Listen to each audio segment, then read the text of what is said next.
kamu Rafli kan kelas 12 IPA. Iya Pak, saya Rafli kelas 2 IPA. Sebelumnya, nah Rafli sudah pernah masuk ke ruang BK. Belum pernah Pak, ini pertama kalinya. Bagaimana kesannya terhadap ruangan ini? Ruangannya cukup adem dan jauh dari keramaian. Tapi sejujurnya saya sedikit takut berada di ruangan ini Pak. Nah Rafli tidak perlu takut. Teman-teman kamu juga banyak kok yang datang ke sini.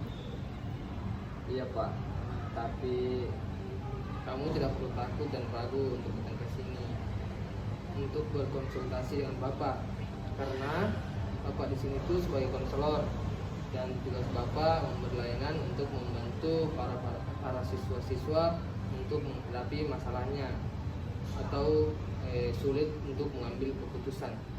oh begitu ya Pak. Menurut kamu apa peranan konselor dan konseli dalam proses konseling? Menurut saya konselor itu tugasnya menyelesaikan masalah yang dihadapi oleh siswa atau siswinya Pak. Nah, sebenarnya yang kamu katakan itu keliru. Di sini Bapak sebagai konselor berperan sebagai fasilitator dalam proses konseling yang membantu anak Rafli untuk menemukan jalan keluar dari permasalahan yang anak Rafli hadapi. Nah, sedangkan anak Rafli sendiri sebagai konselor itu berperan aktif untuk mengemukakan apa yang anak Rafli alami secara jujur serta mampu menemukan sendiri jalan keluar dari permasalahan yang anak Rafli hadapi. Seperti itu Pak. Saya akan berusaha aktif dalam proses ini Pak. Tapi saya tidak mau Pak masalah ini sampai diketahui oleh teman saya Pak.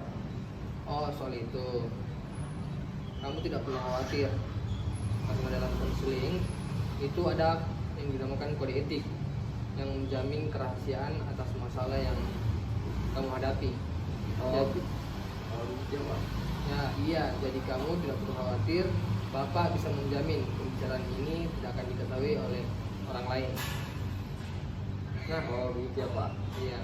Sebelumnya kita memulai membahas permasalahan, alangkah baiknya kita membuat kesepakatan waktu yang diperlukan untuk proses konseling ini. Apakah 30 menit sudah cukup untuk melakukan proses konseling? Iya Pak, saya rasa cukup. Baiklah, kita menyepakati waktu yang digunakan dalam proses konseling ini. Nah, sekarang coba kamu ceritakan masalah apa yang kamu sedang hadapi sekarang. Saya sedih Pak, belakangan ini saya sering dimarahi oleh guru-guru Pak. Sering dimarahi? Kenapa? Saya merasa bosan belajar Pak. Mulai dari jam 7 pagi harus belajar di sekolah, dan setelah pulang dari sekolah saya masih harus ikut les, belum lagi saat pulang ke rumah harus mengerjakan PR Pak. Jadi kamu merasa bosan dengan aktivitasmu yang itu saja? Iya Pak, kalau saya bosan saya lebih memilih tidur daripada mengerjakan tugas. Saya tidak ingin terlalu lelah. Saya takut nantinya akan jatuh sakit jika terlalu memaksakan diri. Saat kamu tidur lebih awal, apakah kamu menggantikannya dengan bangun tengah malam atau bangun subuh untuk mengerjakan tugasmu? Tidak Pak, saya bangun seperti biasanya.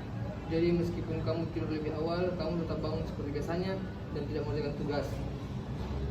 Iya Pak, saya tahu bahwa apa yang saya lakukan ini tidak tepat, tapi itu membuat saya merasa nyaman.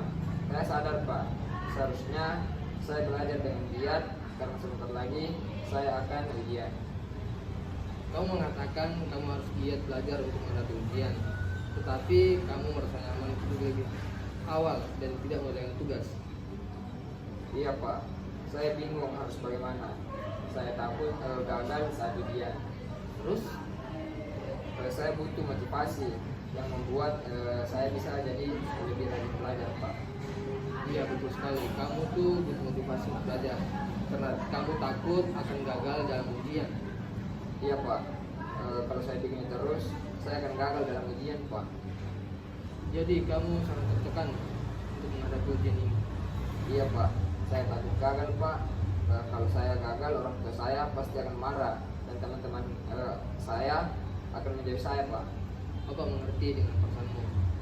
Berdasarkan ceritamu, kamu mulai bosan belajar karena jadwal belajarmu itu terlalu padat. Namun kamu merasa takut gagal dalam ujian karena tidak tahu harus bagaimana agar bisa semangat lagi untuk belajar. Ya, Pak, betul.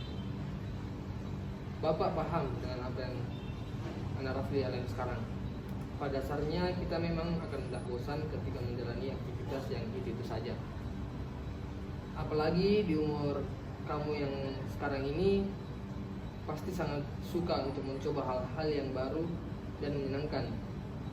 Orang-orang biasanya memanfaatkan weekend itu untuk berlibur, kumpul dengan keluarga ataupun jalan-jalan dengan teman-teman untuk menghilangkan rasa penat karena aktivitas yang sangat membosankan. Ya juga sih, Pak. Nah, sekarang Anak Rafli coba pikir, hal apa yang membuat Anak Rafli itu bisa semangat lagi? Biasanya, Pak, saya mendengarkan musik, jalan-jalan dengan teman, atau nonton bioskop. Nah, Rafli sudah tahu hal apa yang bisa membuat Rafli untuk bersemangat. Jadi, apa rencana Rafli untuk menghilangkan kebosanan dalam belajar? Rencana saya, Pak, saya akan mengatur ulang jadwal belajar dengan baik, merencanakan jalan-jalan bersama teman-teman saya saat weekend maksimal 2 kali sebulan, dan sesekali mendengarkan musik saat mulai bosan belajar. Bagus. Kamu telah menemukan solusi yang Bapak pikir sangat tepat. Dan apa yang kamu mau lakukan itu, apakah kamu ingin melakukannya dengan sungguh-sungguh? Tentu saja, Pak, saya ingin meraih prestasi seperti dulu lagi. Bapak sangat yakin kamu bisa. Kamu adalah murid yang berprestasi. Kamu tentu tahu apa yang terbaik untuk kamu. Baik, Pak, saya senang sekali jika hal ini benar-benar bisa saya laksanakan dengan baik. Saya berjanji akan giat belajar agar bisa sukses dalam menghadapi ujian. Bapak sangat senang sekali mendengarkan antusiasme. Nah, apa masih ada hal lain yang ingin Anak Rafli sampaikan? Saya rasa untuk saat ini sudah cukup, Pak. Nah, berhubung waktu sudah habis, mari kita akhiri proses konseling ini. Sebelumnya, mari kita simpulkan hasil pembicaraan kita. Nah, di awal Rafli mengatakan bahwa prestasi Anak Rafli itu menurun. Semua itu diakibatkan karena Rafli merasa jenuh dengan jadwal belajar yang padat dan tidak memiliki semangat belajar. Kemudian mengatasi masalah tersebut, Anak Rafli berencana untuk mengatur waktu belajar, meluangkan waktu untuk jalan-jalan dengan teman-teman saat weekend, dan sesekali mendengarkan musik ketika Rafli mulai bosan belajar. Bagaimana Anak Rafli? Iya, Pak. Saya akan berusaha agar kejenuhan belajar yang saya rasakan sekarang ini bisa segera saya atasi dan dapat semangat kembali dalam belajar. Nah, Bapak sangat senang sekali mendengarnya. Bagaimana perasaan Anak Rafli sekarang? Sekarang saya merasa senang dan lega, Pak. Sekarang saya sudah tahu apa yang akan saya lakukan. Jadi setelah konseling ini berakhir, rencana apa yang akan kamu lakukan? Saya akan memulainya dengan mengatur ulang jadwal belajar, meluangkan waktu jalan-jalan saat weekend agar tidak bosan dengan rutinitas harian, dan sesekali mendengarkan musik saat mulai bosan belajar. Agus, semoga kamu bisa sungguh-sungguh menjalankan rencana yang telah kamu buat. Nah, kalau begitu sesi konseling ini dapat kita akhiri, Anak Rafli. Jangan sungkan lagi untuk datang kembali untuk menemui Bapak jika Anak Rafli memiliki kesulitan. Baik, Pak, terima kasih atas apa yang telah Bapak sampaikan. Saya merasa senang dan lega. Sekarang saya sudah tahu apa yang harus saya lakukan. Kalau begitu, saya permisi ingin kembali ke kelas. Assalamualaikum, Pak. Waalaikumsalam.